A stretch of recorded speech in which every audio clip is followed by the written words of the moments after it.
고린도전서 15장 35절에서 49절까지 말씀 한 절씩 교독합니다.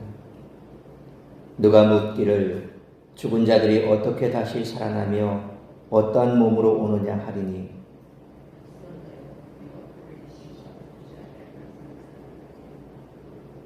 또 내가 뿌리는 것은 장래의 형체를 뿌리는 것이 아니요 다만 밀이나 다른 것의 알맹이 뿐이로되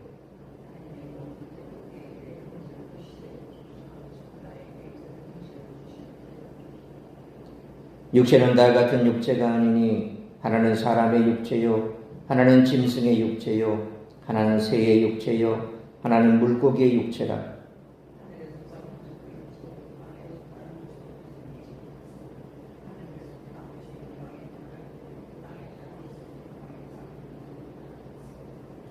해의 영광이 다르고 달의 영광이 다르며 별의 영광도 다른데 별과 별의 영광이 다르도다.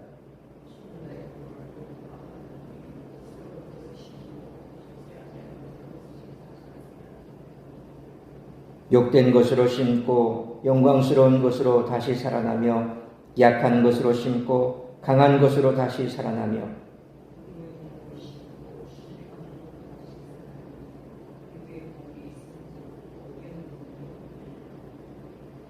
기록된 바 첫사람 아담은 생명이 되었다 함과 같이 마지막 아담은 살려주는 영이 되었나니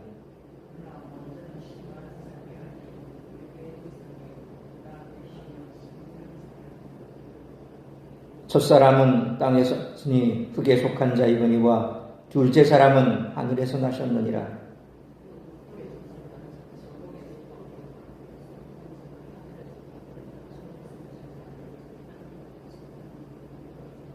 (49절) 같이 읽습니다. 우리가 흙에 속한 자의 형상을 입은 것 같이 또한 하늘에 속한 이의 형상을 입으리라. 아멘. 오늘 본문에서 바울은 부활에 관한 두 가지 중요한 문제를 다룹니다.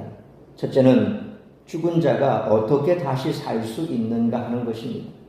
이에 대해 바울은 씨의 비유로 대답합니다. 만일 뿌려진 씨가 죽지 않는다면 살아나지 못할 것입니다. 그렇기 때문에 인간의 육체가 죽는 것은 멸절의 의미가 아니라는 것입니다. 둘째는 죽은 자가 부활하면 어떤 몸으로 부활할 것인가 하는 것입니다. 이에 대해서도 바울은 씨의 비유로 대답합니다. 뿌려진 씨앗이 전혀 다른 차원의 형체로 자라나듯이 부활의 몸도 상상을 초월한 형체를 갖게 될 것입니다. 땅에 존재하는 육체에는 사람의 육체, 짐승의 육체, 새의 육체, 물고기의 육체 이렇게 네 종류가 있습니다. 이 육체들은 모두 씨와 같습니다. 이것들은 지금 땅에 속한 형체를 가지고 있습니다. 그러나 미래에는 하늘에 속한 형체를 갖게 될 것입니다. 이어서 바울은 씨의 비유로 인간의 현재 육체와 미래의 부활체를 썩을 것, 썩지 않을 것, 욕된 것, 영광스러운 것, 약한 것, 강한 것, 육의 몸, 신령한 몸으로 대조합니다. 그래서 각 항목에서 전자는 씨와 같은 현재의 육체를, 후자는 미래의 부활체를 가리킵니다. 따라서 우리들은 전자와 같은 육체를 심고 후자와 같은 몸으로 부활할 것입니다. 또한 바울은 아담 기독론적 관점에서 현재 육체와 미래의 부활체를 대조합니다. 육신의 몸은 첫사람 아담에게 속해 있으나 영의 몸은 마지막 아담이신 그리스도께 속해 있습니다. 첫사람 아담은 생명이 되었습니다. 마지막 아담 곧 그리스도께서는 살려주는 영이 되셨습니다. 지금 우리는 흙에서 나서 흙에 속한 자의 형상 곧 아담의 형상을 입고 있지만 부활 시에는 하늘에서 나서 하늘에 속한 자의 형상 곧 그리스도의 형상을 입을 것입니다. 이처럼 어떻게 부활이 일어나며 부활체는 어떠한 모습인가 하는 것은 신비에 속한 것이어서 우리가 만족할 만한 답을 구하기는 어렵습니다. 그러나 우리가 알 수 없다고 해서 몸의 부활을 부정하는 것은 어리석은 일입니다. 자연계에도 우리가 알지 못하는 신비로운 현상이 무수히 많습니다. 씨를 뿌리고 나면 시간이 지나 다른 형체가 나타나듯이 씨와 같은 현재의 몸은 죽은 후에 새로운 몸으로 다시 살아날 것이라고 바울은 가르칩니다. 부활의 몸이 어떠할 것인가를 생각할 때도 성도는 하나님의 주권과 능력을 믿어야 합니다. 하나님은 그 뜻대로 각 종자에게 몸을 주셨고 짐승과 새와 물고기에게 육체를 주셨습니다. 각각에게 적합한 몸과 영광을 주신 분이 하나님이십니다. 하나님은 성도에게 가장 적합한 부활의 몸을 주실 수 있는 그런 분이십니다. 좋으신 하나님이 예비하신 부활의 몸은 썩지 않고 영광스러우며 강하고 신령한 몸입니다. 부활의 몸은 세상의 몸과 연속성을 가지면서도 전혀 새로운 몸입니다. 병이 없고 장애가 없으며 약함이 없고 비천함이 없는 몸입니다. 활력이 넘치고 건강하며 젊고 아름다운 몸일 것입니다. 죄에 오염되지 않은 거룩한 몸이며 성령으로 충만한 몸일 것입니다. 이러한 부활의 몸은 마지막 아담인 그리스도와 연합한 성도가 입게 됩니다. 그리스도께서 부활의 첫 열매가 되셨습니다.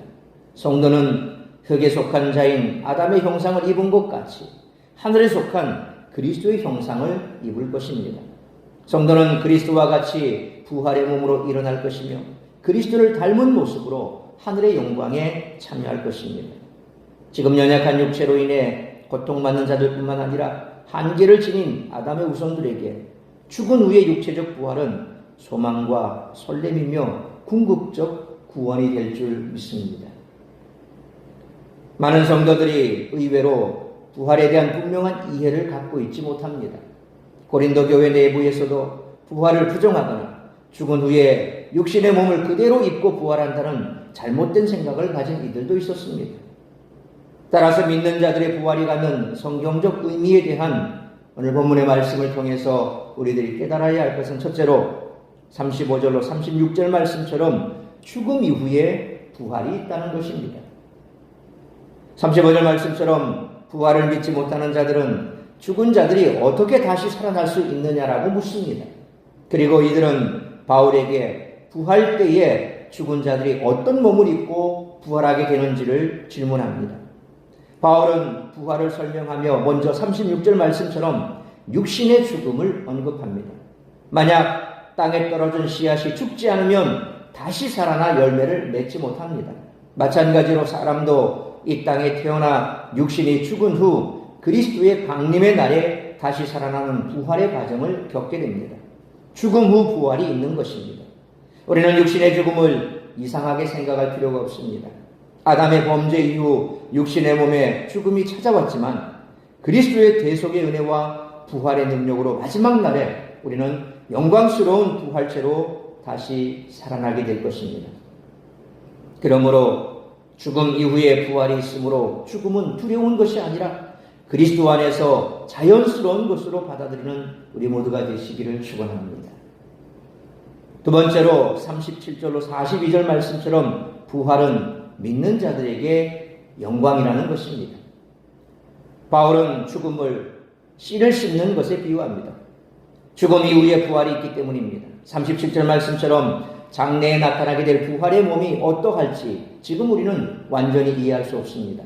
씨를 뿌리는 자는 장래의 형체를 뿌리는 것이 아니라 밀이나 다른 것에 알맹이를 뿌릴 뿐입니다. 뿌린 것이 죽으면 장래의 형체로 나타납니다.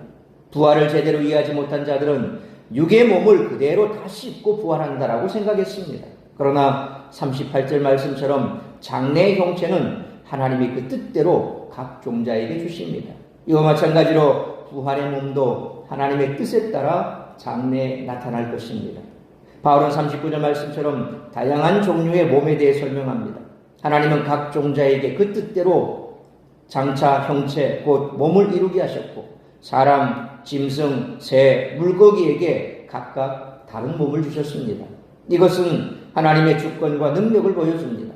몸은 다 같은 몸이 아닙니다.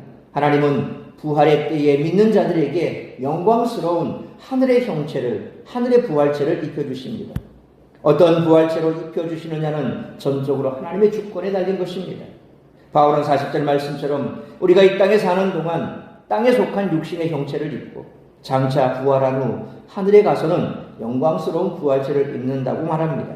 41절 말씀처럼 해와 해와 달과 별들의 영광이 제각각 다르듯이 육신의 형체와 부활체의 영광은 분명히 다른 것입니다. 42절 말씀처럼 이 땅에서 죽은 자들의 육신의 형체는 무덤에서 썩지만 부활 후 입을 부활체는 썩지 않습니다. 그러므로 하나님은 부활의 때에 믿는 자들을 영원한 부활체로 변화시켜 주실 것이므로 영광스러운 부활을 소망하며 살아가는 우리 모두가 되시기를 축원합니다. 세 번째로 43절로 49절 말씀처럼 부활은 믿는 자들의 최고의 소망이라는 것입니다. 이 땅에서 우리는 43절 말씀처럼 아담의 형체를 입고 태어나 죄의 결과로 병과 연약함 가운데 죽습니다. 이것은 인생의 불행입니다.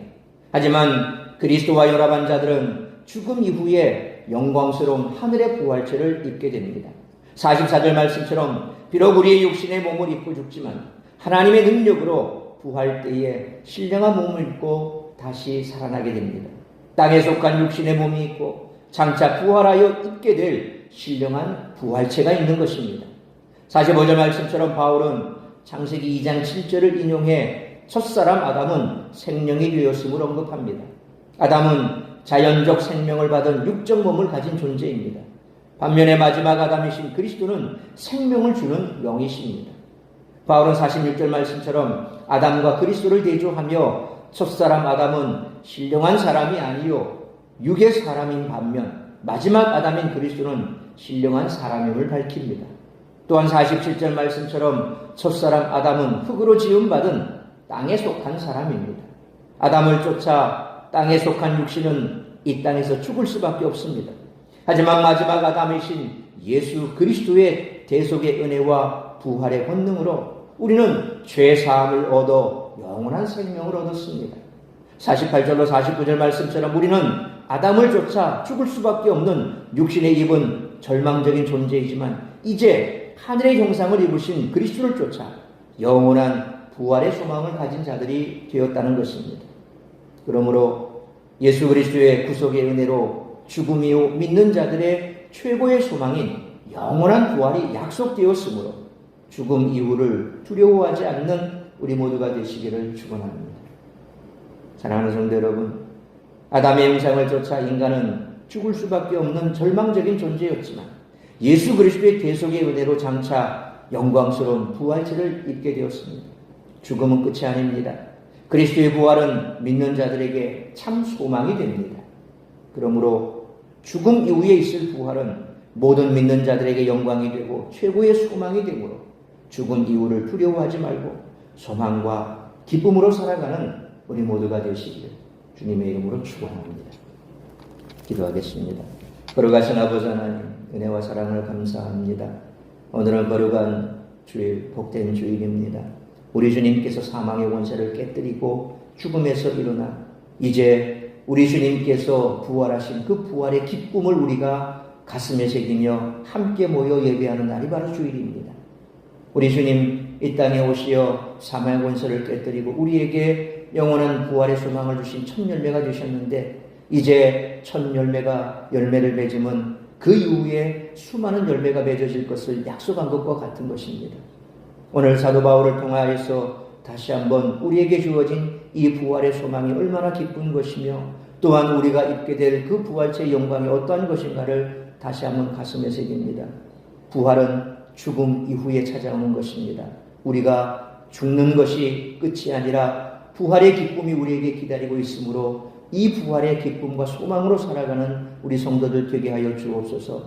하나님, 씨앗이 떨어져 썩어져 죽어야 그 다음에 영광을 얻게 되는 것처럼 우리가 얻는 이 부활의 기쁨 또한 이 땅에서 우리의 육신이 끝나는 날 주님이 이 땅에 다시 오실 때 우리는 영원한 부활의 기쁨 가운데 참여하게 될 줄 믿습니다. 그러므로 죽음을 두려워하지 말게 하여 주옵소서. 우리에게 주어지는 이 죽음은 당연한 것이고 죽음 이후에 부활의 새로운 영광이 우리에게 주어진다는 사실을 기억하며 이 땅에 살아가는 삶 동안 우리에게 있어서 참으로 주어진 사명, 우리가 감당해야 될 그 사명에 충실하게 하여 주옵시고 우리의 수고가 끝나는 그날 우리에게 주어진 영광을 바라보며 그 표대를 향하여 달려가는 우리 모두의 삶이 될 수 있도록 은혜를 베풀어 주시고 오늘 이 주일을 우리가 맞았으므로 다 함께 모여 예배하고 또 부활의 소망 가운데 서로 위로하고 또 권면하고 격려하고 교제하고 그래서 우리가 다시 만날 그 부활의 기쁨을 함께 나누는 그런 복된 주일이 될 수 있도록 성령으로 충만케 하여 주옵소서.